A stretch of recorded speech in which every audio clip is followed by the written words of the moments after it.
to introduce our keynote speaker. In 2010-2011, Pat Johnson served Toastmasters International as their international president and international board chair, the only Canadian woman president in the organization's 95 years history.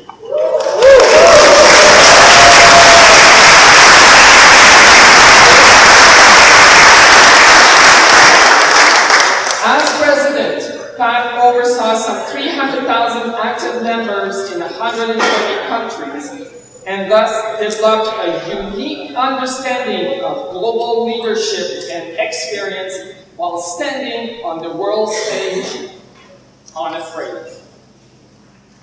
With her unique combined experience of work in the private, public, and non-for-profit sectors, as well as being involved with Toastmasters International for over 30 years, she shares a vast knowledge of how Toastmasters and the skills we learned in that program so richly partner with us in our professional development. Give a warm welcome to distinguished Toastmaster, past international president, Pat Johnson.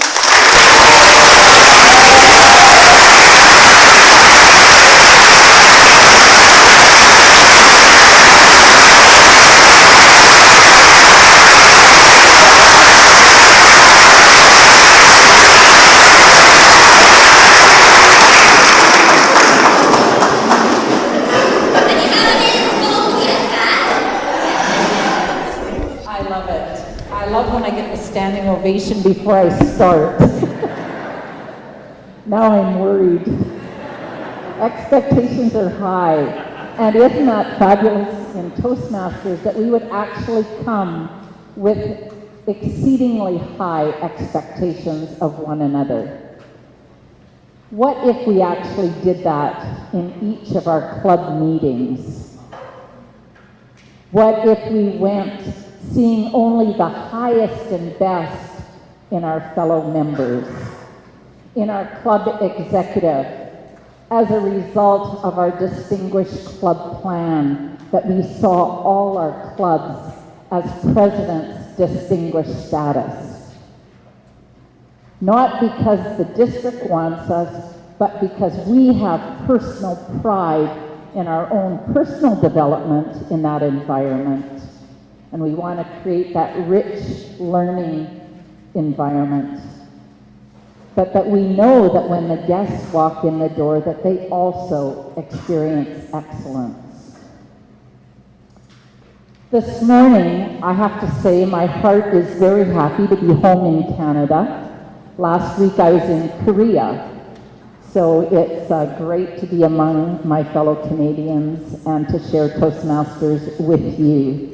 So thank you so much for your kind welcome, and I know some of you from the last couple of days I've been here. I've met you previously, and some of us have met on an Alaskan cruise in 2017 when we played after the International Convention.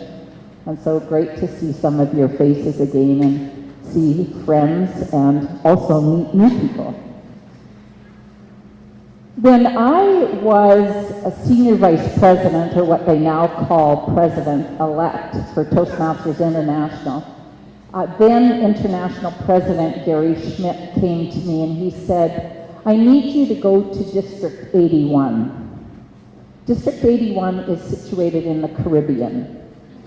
And I went, oh, I couldn't possibly do that. And I quickly packed my bag and said, when do I leave?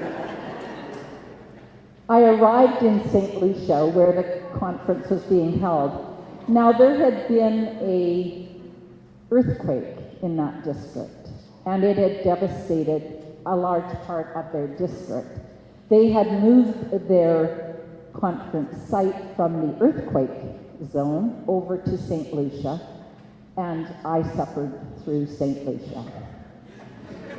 However, as that conference took place, and I was representing Toastmasters International, we filed into a room that was open to the outdoors, and it was like a pole building with a roof on it, and we as Toastmasters from around the world gathered together.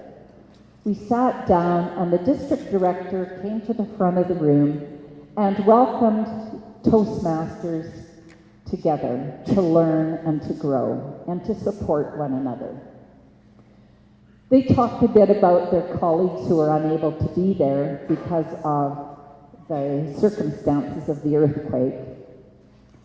And then the moment of truth that changed me happened. How many of you have had circumstances in your life unexpectedly arise and suddenly you had an intake and you went, oh, that's changed me? How many of you have had that? Fantastic. The rest of you, talk to the ones that raised their hands. You're missing something in life, from my judgment.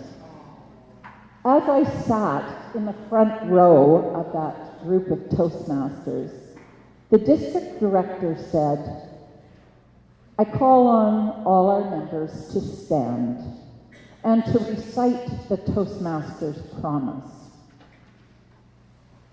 Let me show you what my face looked like.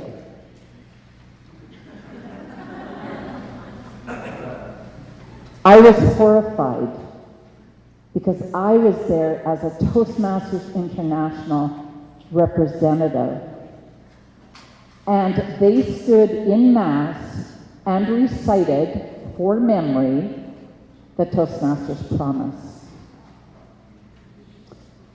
I stood there in the front row, very grateful that my back was to them all, and I started, I promise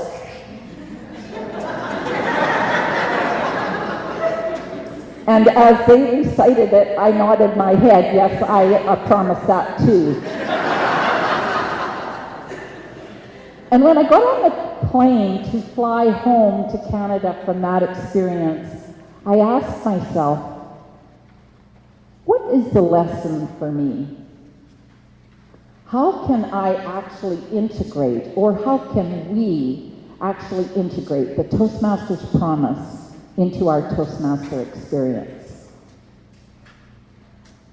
Now, let me be totally transparent. I broke a promise to myself shortly after that, because on the flight home, I promised myself that I would memorize the Toastmaster promise. And today, I haven't got the Toastmasters promise memorized.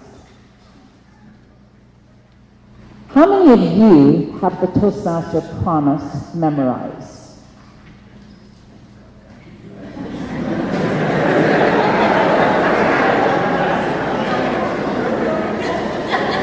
Raise your hand high.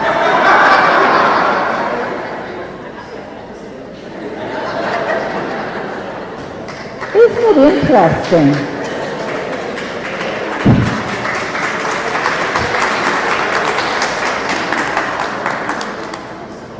So the question that came up for me, and comes up for me on an ongoing basis, is what is my relationship to promises?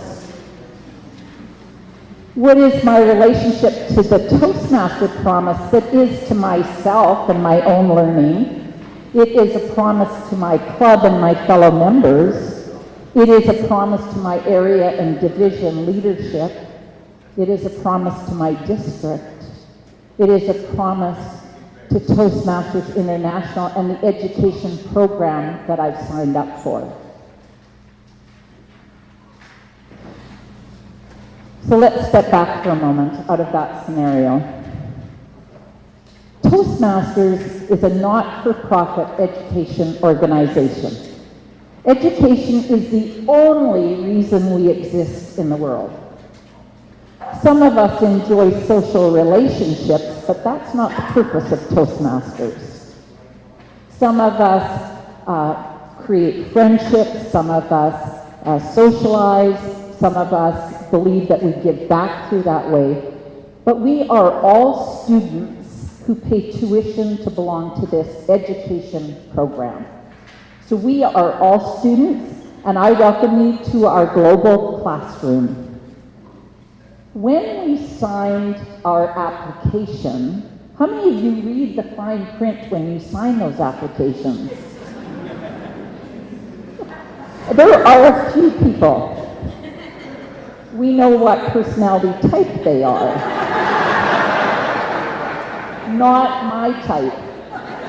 I go, yeah, I want it. I'll sign it, whatever it takes. But in that signature, when we join this organization, we sign this promise. And our membership is based on this promise. And if you live this promise, I would dare suggest that your experience is richer and broader. Now, the beauty of the Toastmaster promise is that it's also integrated with our 4 core values. And what are our 4 core values in Toastmasters? And you can holler them out. Okay, I give respect. Okay, I think we got them. Integrity, respect, service, and excellence. I'm always curious as to what that actually means. We've memorized 4 words, but what do they mean?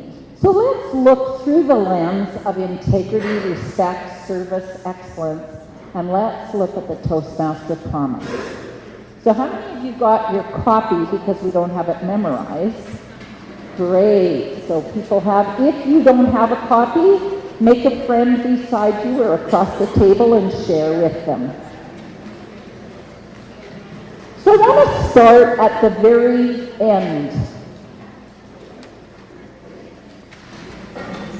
So I would ask you to read number 10 out loud with me.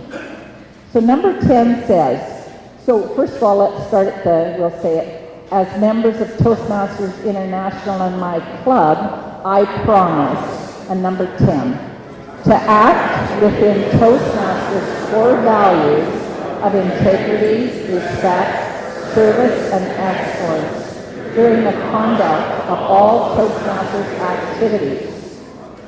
It does not say with some people some of the time. If I like you, I'll treat you well. If I don't, just get out of my way. Get out of my club. Go away. And I'll get you if I'm evaluating you.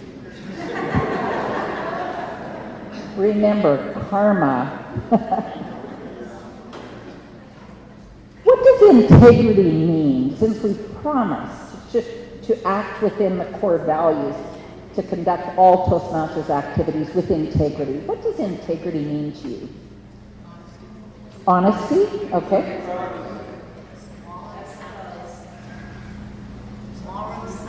Moral soundness? Okay. Commitment? Keeping your word. Keeping your word? Do what you promise? Okay. Okay. Ethical behavior? Yeah, well, there's a definition up there.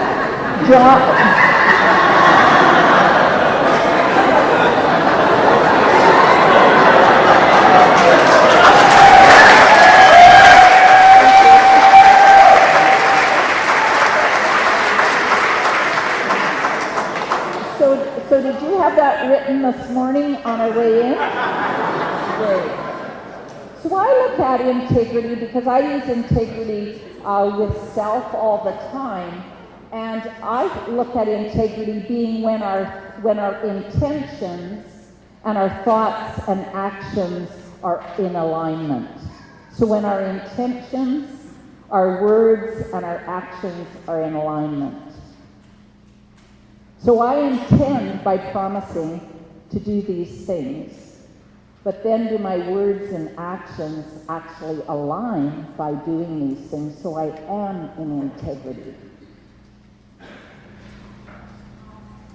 This brings a very serious issue for me to light, because I look at my club as a member of my club and it says all Toastmasters activities, and I say, if my intentions are And Toastmasters' intentions are, and the club setup is, the Distinguished Club Plan. Do we work the Distinguished Club Plan? Which is a report card and which is an opportunity to experience strategic and action planning. That's what the Distinguished Club Plan is. It's strategic planning. It's a transferable skill. And then once you have a strategic plan, what's your action plan under it to deliver to those objectives? It's not a demand. It's an opportunity for you to learn and grow, as everything else is in Toastmasters. So what's your relationship, your integrity with the Distinguished Club Plan in your club? And you don't have to tell me. It's a question to ask yourself. As club officers, are you in integrity with the Toastmasters Distinguished Club Plan? Is your club in integrity with having a minimum of 20 members?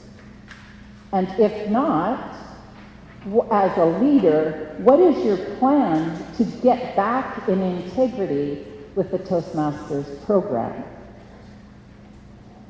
And this isn't about pointing fingers. This is looking at what we promised and our relationship to learn.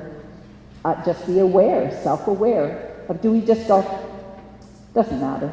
Oh, I don't like that today.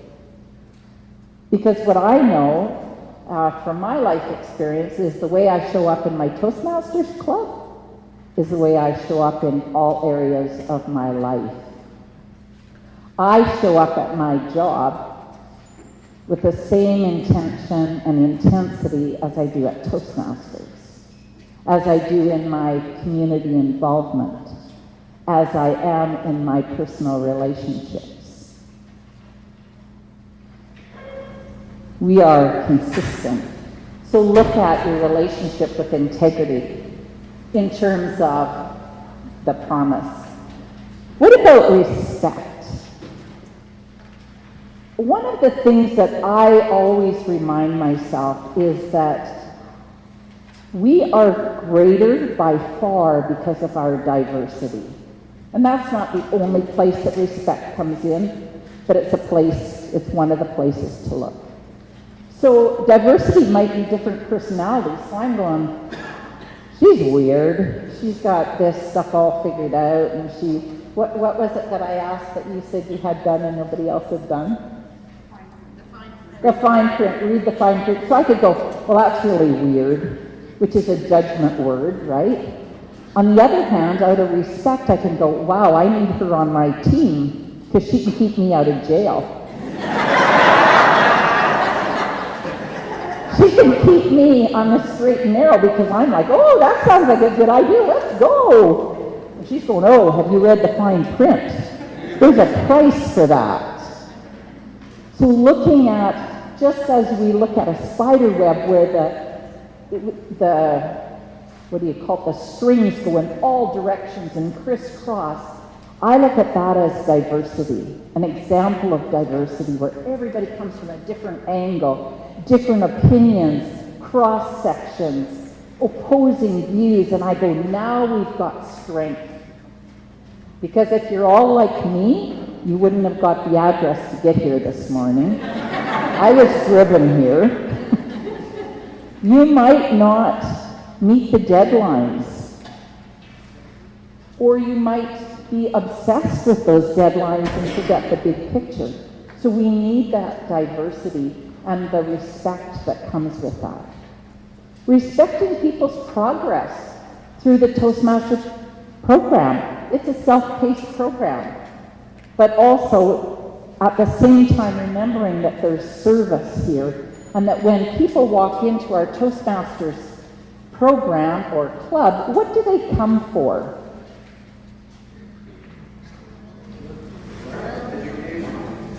To learn, to grow, usually grow mentally, not... It could be both, yes. So people walk into Toastmasters, first of all, not to find a place to hang out for the rest of their life. Most people don't come looking for a family. Most people don't come looking for friends, although it's a nice sideline. People come looking for communication and leadership skills because that's what we're about. They come for an education program. So I remind myself on a continuous basis that that's what people walk in the door for. That's what I did a few years ago when I walked in. 30-some years ago, I walked in 1983, April the 6th.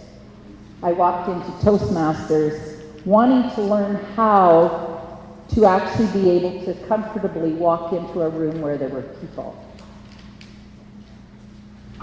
I didn't want communication and leadership skills. I wanted confidence and self-esteem. So it's important that we know, if we're going to provide service, what our new members come for. And then excellence, how we hold ourselves to that standard, which is laid out by Toastmasters International. Yes, we all have opinions, but we signed up for the program, the curriculum in Toastmasters. So I've been overheard saying, and you don't have to overhear me because I would say it directly to you, if you don't like the Toastmasters program, that's great. Then go take a program somewhere else. Right? Like this is a program, and there's programs offered other places that aren't this kind of program. So we all pay to join and benefit from the program. So let's look at number 9 in terms of the Toastmasters promise of what we've said. And we can read it together. To adhere to the guidelines and rules of all Toastmasters education and recognition programs. Well, that sounds like Distinguished Club Plan, doesn't it? Sounds like the District Success Plan. It sounds like perhaps you having a mentor and determining what you want to achieve in goals as you work through the projects, whether it's in pathways if you've converted or if it's still in the traditional program that you're completing. But it does not say that we do non-manual speeches.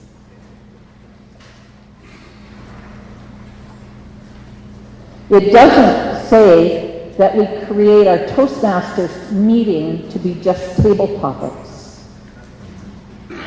See, it says that for a club to exist, that you must meet a minimum of 12 times a year, and you must have prepared speeches and evaluations at those meetings.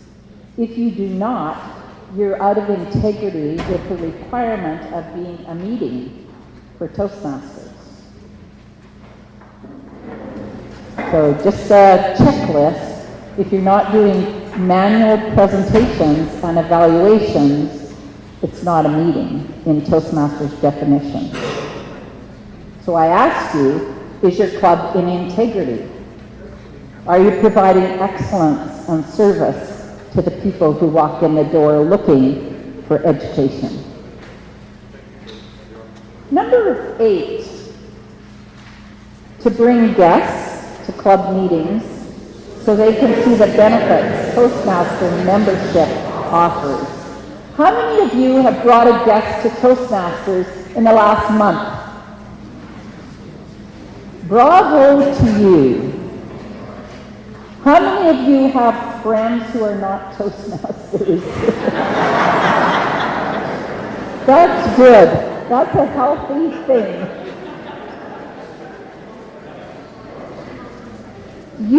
You have promised to bring guests to club meetings so they can see the benefits of Toastmasters.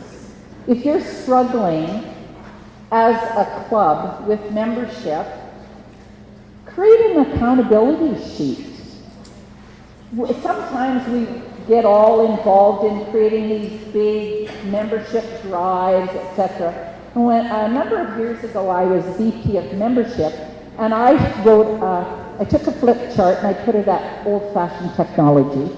Took a flip chart, put it at the entrance of our club meeting, and I put the club members all down the left side, and I put guests today, and I left blanks, and every member that walked in wrote down the name of the guest that they brought that week to the meeting, and we kept it on a rotation basis. Every week that chart went up. Guess what? What do you think happened? Did somebody say nothing?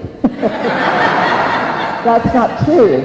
The awareness and the peer pressure and the recognition that the people got that consistently brought guests as they had promised to do encouraged those people to reach out and to ask. How many people here are entrepreneurs, make their living by getting business today so you can work tomorrow? Yes. So we know that if you're not recruiting today, you don't work tomorrow, and the next day you don't eat.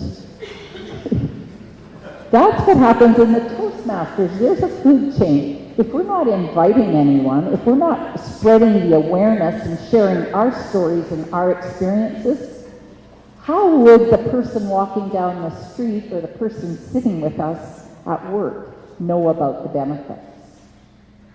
Now, some people will say, oh, I don't sell. I would suggest that you don't have to sell Toastmasters. It sells itself when people come and experience it.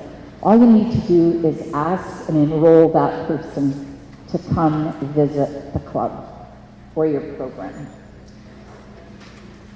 Number 7, let's have a look at this.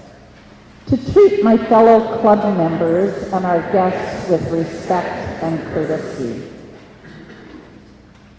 So when we look at the previous 3, we're really talking about our club quality and what happens in our club. And the next 4 are really about how we interact with one another. So to treat my fellow club members and our guests with respect and courtesy. There is nothing more terrifying from my personal experience than that first Toastmaster meeting. Anybody here were frightened in their first, or scared to death at their first meeting that they walked into? Anyone besides me? Yeah. When I walked into my first Toastmaster meeting 36 years ago, I pulled the door open. It had taken me 8 months to get to the meeting, so only 8 months. And I finally convinced myself that because it was in the basement of the church where I went as a child, that they would not destroy me or I wouldn't disappear or anything like the horrors that happen in your mind, right? So I opened the door, I went down the stairs, and just as I was going down the stairs, and I thought, I'm out of here, and I went to turn to leave, and this voice said, welcome to Toastmasters, my name is Joseph. Dang! And I've never left. I have never had a break in membership. Because that was the most painful experience I ever had in my whole life, was going down those stairs to get to the first Toastmaster meeting. And I've never forgotten that, because I remember that for every new member that walks in our door, that they are frightened, or I assume they are, right? Because I project that onto them because that was my experience. The chances are that it took them a fair amount to get there. So keep track of your experience. Remember that they're coming looking for education, they're looking for a friendly environment, they're looking for a place of integrity, excellent service, respect, where they can learn and grow, and you're part of that, and that they're likely frightened. Anybody not remember their first Toastmasters experience? Oh, good. Okay, great. So it's something to relate to and remember as we relate to those people walking in. So let's look at number 6. Woo. To serve my club as an officer when called upon to do so. I don't like this one. I don't like this one. The brat in Cat says, if you are comfortable in your club and you're not scared, I might suggest that you want to join another club. My club scares me. How many of us, and I don't need a show of hands, but rush into the meeting unprepared and know that we can wing it? And yet we promise to prepare for and fulfill meeting assignments. Fellow Toastmasters, I never look at this promise without my heart filling with gratitude for District 81, who stood in Mass and recited the Toastmasters promise. And as I read it on a frequent basis, hoping someday I'll have it memorized, it implants the ideas and the concepts and the core values of our program, of our organization, inside me, so that I remember to prepare fully. I think about my guests. I'm concerned and aware of my relationships with my fellow members. I know that as I bring the integrity, the respect, the service, and excellence personally to my club, that it will reach out and influence our new members as they come in and create a larger environment within our club. And our club, therefore, will influence our areas and hold a standard. And they, in fact, the area will influence and impact our division and our district. Because district is only built and only in existence because of we, the members, each one of us looking at how we show up in the Toastmasters program. They're there to support us, and they are us, as we are the leaders. So I implore you to take back to your clubs as leaders and share the Toastmasters promise and remind one another as we live out our learning experiences in the Toastmasters program to be our highest and best, and to call one another forward to be our highest and best. We're here to learn together, to support one another. And I look forward to your continued journey as leaders this year in District 86. I want to applaud you for the turnout for your training today. It's exceptional, and I'm so proud of you showing up to be the best that you can be. I look forward to meeting you as the day transpires, and I wish you the best in your training, and I wish you an exceptional year in leadership, and may all your clubs reach President's Distinguished, and may you be a distinguished Toastmaster in all that you do. Madam District Director.